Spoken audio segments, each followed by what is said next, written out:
I told everyone and I'm telling you, the World Cup meets Indonesia, so you're welcome.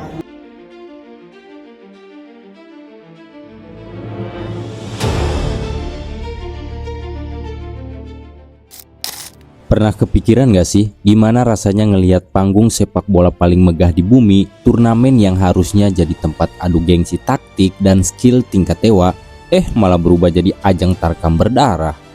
Kalian gak salah dengar, turnamen yang selama ini kita impi-impikan untuk diinjak oleh timnas Indonesia baru saja dirusak oleh tim yang lolosnya penuh tanda tanya. Qatar baru aja dihajar habis-habisan 6-0 oleh Kanada. Nggak cuma kalah telak, mereka dapat 2 kartu merah. Dan parahnya lagi, bikin pemain Kanada harus masuk rumah sakit gara-gara tackle horor. Sekarang, FIFA dan AFC kena batunya. Mereka menanggung malu di depan miliaran pasang mata. Di saat bersamaan, Duta Besar Meksiko untuk Indonesia justru ngeluarin statement yang bikin merinding. Dia bilang dengan tegas, Piala Dunia itu sebenarnya jauh lebih butuh Indonesia. Kenapa bisa begitu? Gimana ceritanya? Sebuah tim yang dikasih karpet merah malah bikin malu. Sementara nama Indonesia justru terus menggema di luaran sana. Di video kali ini, kita bakal bongkar habis kejanggalan FIFA, kekuatan uang pelicin, dan kenapa dunia diam-diam menangisi absennya Garuda. Pastikan tonton sampai habis, karena kejutan menuju Piala Dunia 2030 ternyata udah disiapin. Let's go!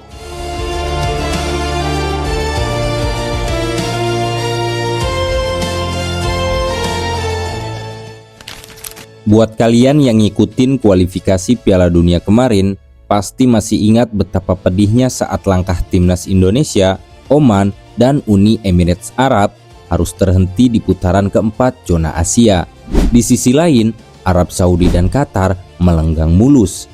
Tapi mulusnya mereka ini memicu gelombang protes dari banyak negara. Media Inggris sekelas The Athletic sampai turun tangan ngebongkar fakta ini. Mereka nyebut kalau ada kejanggalan struktural dari AFC, jadwal dan regulasi tiba-tiba diatur sedemikian rupa buat nguntungin 2 negara teluk ini jadi tuan rumah tunggal di fase krusial. Lalu apa respon FIFA sebagai bos besar? Kalian juga tahu seperti apa responnya. Mereka cuma diam membiarkan itu terjadi. Tapi karma itu kerjanya cepet banget. Begitu Qatar main di turnamen sesungguhnya melawan Kanada, kedok aslinya kebongkar. Kualitas mereka jauh dari kata layak. Main kasar, gerasa gerusu, sampai 2 pemain diusir wasit. Dan 1 pemain lawan masuk rumah sakit gegara tackle horor. Skor 6-0 itu cuma bonus, tapi rasa malunya AFC dan FIFA itu nggak ternilai harganya.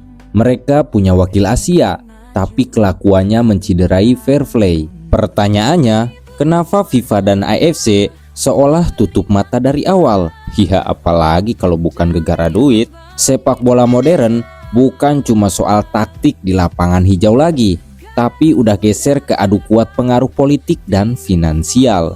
FIFA dan AFC itu lagi ada di fase ketergantungan akut sama pundi-pundi dana dari Timur Tengah. Coba kalian perhatikan siapa sponsor utama Piala Dunia sekarang? Aramco dan Qatar Airways bukan? Saat investasi bernilai triliunan rupiah udah masuk, FIFA akhirnya tersandra secara politik. Mereka nggak berani tegas. Di tengah kekacauan dan hujatan ke Qatar, tiba-tiba muncul satu pernyataan menyejukkan dari Francisco Galindo, Duta Besar Meksiko untuk Indonesia. Dia ngomong langsung ke media dan kalimatnya ini dalam banget. The World Cup meets Indonesia, so you're welcome. Piala Dunia jauh lebih membutuhkan Indonesia. Ini bukan lip service atau basa-basi diplomatik biasa. Sang dubes paham betul apa yang hilang dari Piala Dunia kali ini. Sepak bola itu butuh nyawa, butuh ruh, dan butuh gairah. Dan itu semua ada di Indonesia. Secara teknis di lapangan, timnas kita mungkin sedang berkembang pesat. Tapi secara nilai komersial dan kultural, Indonesia adalah raksasa yang tertidur. Bayangkan, maksudnya coba kalian lihat deh fakta ini. Kapanpun timnas main, sepak bola di Indonesia itu bukan cuma olahraga, tapi udah jadi ritual nasional. Ratusan juta orang menyatu. Stadion penuh dengan koreografi megah tingkat dunia. Supporter kita itu fanatiknya nggak ketulungan. Mau main di mana aja, pasti invasi supporter kita kerasa banget. Engagement digital kita jangan ditanya. Sekali timnas main, trending topik dunia bisa kita kuasai. FIFA itu sebenarnya sangat butuh atmosfer magis dan warna-warni emosional kayak gini buat menjaga citra Piala Dunia sebagai pesta rakyat, bukan sekedar turnamen hasil lobi-lobi politik.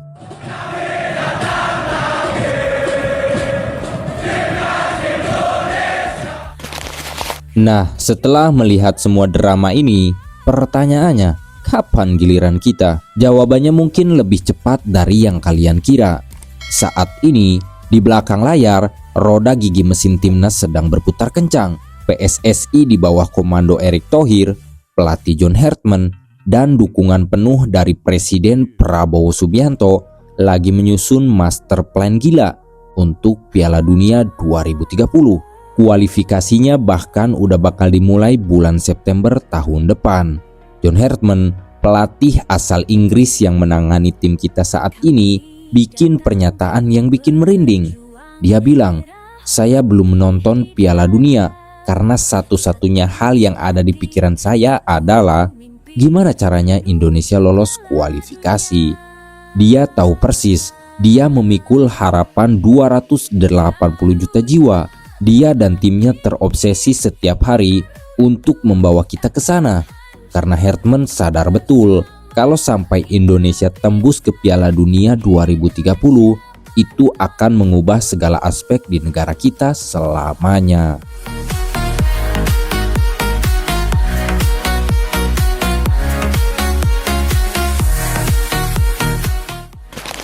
Kita harus optimis, tapi asa dan impian besar ini cuma bisa terwujud kalau ada satu hal krusial, yakni sinergi. Sebagai supporter, tugas kita adalah terus memberikan dukungan. Dan untuk federasi alias PSSI, please jangan bikin keputusan konyol. Kita semua berharap penyakit lama soal memecat pelatih di tengah jalan nggak kejadian lagi. Coba lihat federasi Uzbekistan atau Yordania yang akhirnya sukses nyetak sejarah lolos ke Piala Dunia. Kuncinya apa? Mereka percaya proses panjang dan gak gampang gonta-ganti pelatih. Dunia sepak bola udah muak dengan tim titipan politik. Dunia butuh tim yang bertarung pakai hati, didukung jutaan doa dari supporternya. Dunia butuh timnas Indonesia. Nah, kalau menurut kalian sendiri, seberapa yakin kita bakal pecah telur di tahun 2030 nanti bareng John Hartman? Tulis pendapat kalian di kolom komentar ya. Yuk kita dukung terus timnas kita sampai ke Piala Dunia. Subscribe kalau kamu pendukung timnas.